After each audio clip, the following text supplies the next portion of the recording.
Okay class, here you have first tutorial of the two tutorials that I'm gonna show you today, which is about Luna's horse. Thank you Luna for the model. And rigging.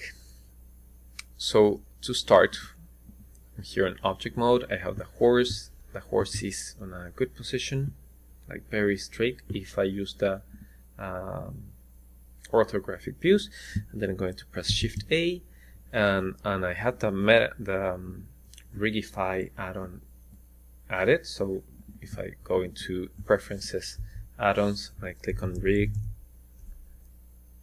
with double G's, I have Riggify. So great, it's done, it's enabled. Make sure you have that.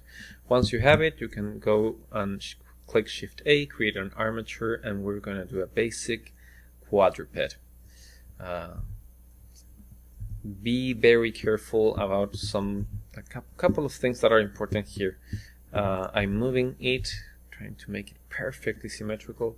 In order to see through, I can go and click on the dancing body and click in front, and I'm going to adjust the size. And the thing that I care about the most is the pelvis. The pelvis being this part, right? And this is also one of the parts that is a bit difficult. There are certain parts of the skeleton you don't want to move. This is the second time I do the tutorial because I sort of like moved the things incorrectly. But I'm doing it again because I don't want to give you that. I don't wanna like buy the plush toys I promised. Great, so that's the horse there. These tools that have those like weird connections, try to keep them connected, so use a marquee to move stuff. The trick though is that you never you really don't want to like deform stuff too much. What do I mean by deform stuff? You want to keep the skeleton as closely like resembling the skeleton that you started with. So that's why I make most of the transformations with the marquee tool instead of just like picking one thing, because when I do the marquee thing, I can choose, for instance, these ones here. I can keep the relationship that they had before. And I'm gonna put this as the feet, so I'm gonna put it there, and I think that this should sort of work. For now, seems okay. I'm gonna put this here so there's more of a horsey.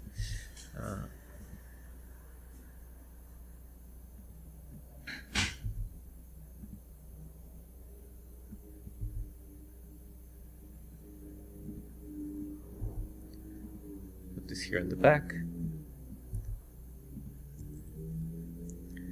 And this should be okay.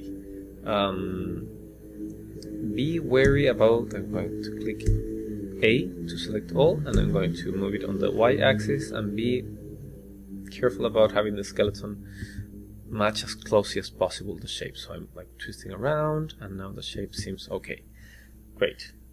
So now we go back into the rainbow menu, and we have the dancing body, which is kind of like the rig menu for this. And you have an option here that says generate rig. So actually I will step out of edit mode, go back into object mode, and before I click generate rig, I'm going to click Control A or Command A and apply all transforms. What does this thing do exactly? If I press N, you're going to see that the item has different locations. This was turned on. It is important for this to be turned off. But if I apply all, this becomes the original location. And I'm going to delete keyframes too. Great. So now that I applied the transformation and this is clean, I go and click on Generate Rig, and I have a beautiful decoration for the horse. And this, remember, I mean, this is the metarig, and this actually you can, if you want, just click X and delete it. because it doesn't matter anymore. And you might say, but what about the bones? It doesn't matter. The bones are inside here. If I select this and click edit mode, I can still see the bones. But this is a more complex rig. It's a rig with like good relations. Great.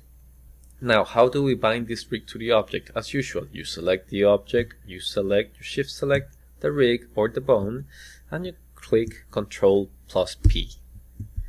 And this will ask you set parent to, and if you did the order correctly, you should put with automatic weights. And let's see if it works out. If I click now on pose mode and I do rotation, it is moving. It's a happy horse. Great. And the rig is, yeah, it's working fine. It's working very good, right? I can pick up the food and stuff, and I might be some things that I might have work out differently. Once you do this though, there's like basically no turning back. Unless you do a ton of Command Z. But for the most part, this seems like an okay rig. I like this thing about this rig that if you click on the tail, like it does that thing where you can sort of like wag it around.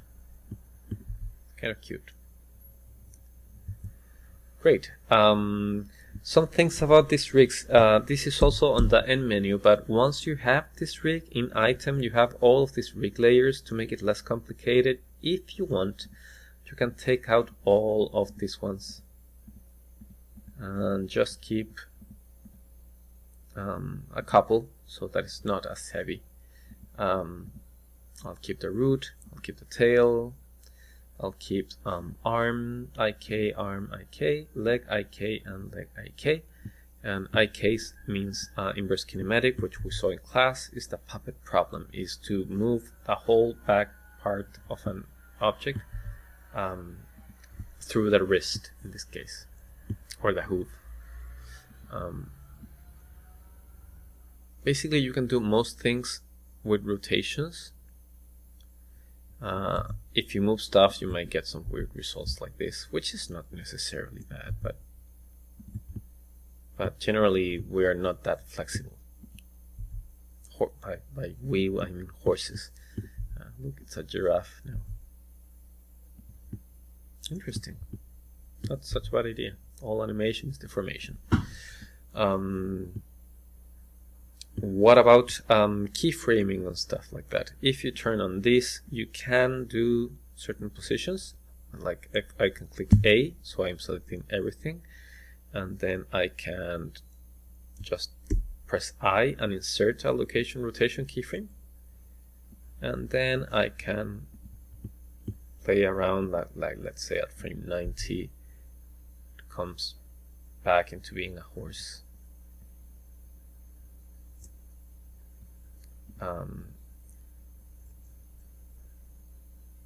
And it's surprised about it, so I sort of like, when it comes back to be a horse, I'll make it look somewhere else.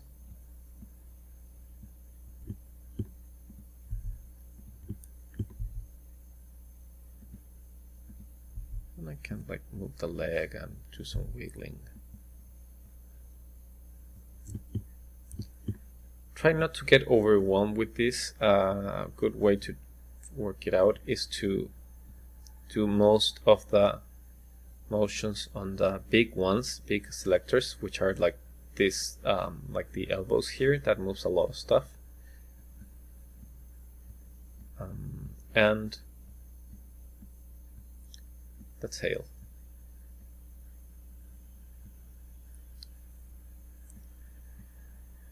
So that's the tail. Notice that the keyframes are per bone.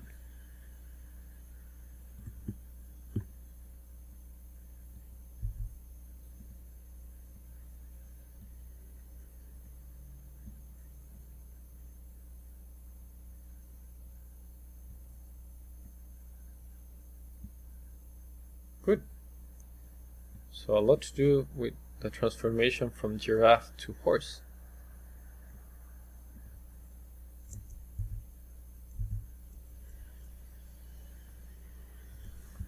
So that's it with rigging. Bonus question that Luna asked, how to read the ears. I'll step out of object mode and I'll go into edit mode. Once you go into edit mode, it like falls back into position, so to speak. And you can enable transparency, and I can see some bones here, right? So I will, within edit mode, and I'm in edit mode of the rig, I'm seeing these bones. If I press Shift A, a new bone will appear. And I just want to make sure that this bone, I'll use it for the ears. So I'm going to make it a bit smaller. I will make it kind of simple, like a 2 bone, and this bone will drive the ears. The same thing would work for a jaw, for instance. I have an icon that says that my session is about to expire. So I will actually do 3 bones. And then I'll just select these 3, Shift D, and copy them here. And ideally you want to name bones. Like if I click on this bone and I go into bone, it says bone, but it should be ear 1. And actually a good convention is that this is right ear 1. And this should be right ear 2 and right ear 3.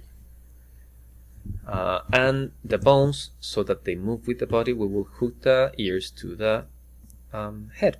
So in this case we do child, parent, Command P, keep offset.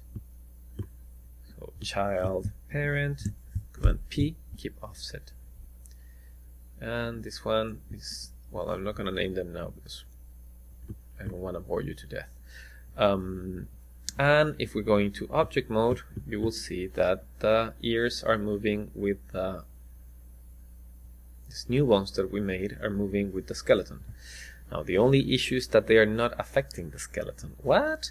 Yeah, because that was a weird transformation. Because they are not mapped to the skeleton. I might have done something weird there. Tried to be a dinosaur or something. Okay, so how do we fix that? Every rig, and we go back here into the John Travolta icon, we can go into rest position. So you have a post position and a rest position. And once it's in rest position, you can do shift, you can click the horse, shift click on the rig and do Control A. Sorry, Control P, do automatic weights again, and now and then go back into rest position. And now it's properly like working. So if I go back into post mode,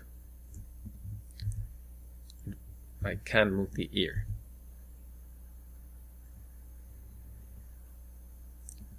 Pretty cute.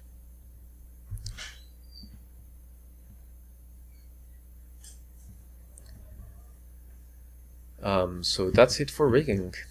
Hope it helps.